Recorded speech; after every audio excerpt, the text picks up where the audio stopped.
искат да превърнат и този плаж в платен. Това е едно от малкото спокойни места по българското Черноморие, където можеш да разпънеш чадър без да плащаш. А сега си представи, че скоро ще остане в миналото. Това е Ченгене скеле, известно още като Циганския залив. Тук няма огромни хотели, шумни заведения, бетонни комплекси и платена плажна зона. Малкият плаж е предпочитан от хората, които търсят автентични кътчета. Но дали това ще остане така?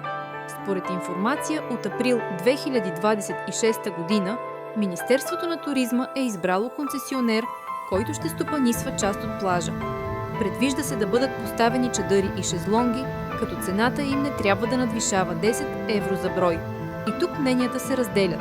Едни смятат, че така плажът ще стане по-поддържан, по-чист и по-удобен за туристите.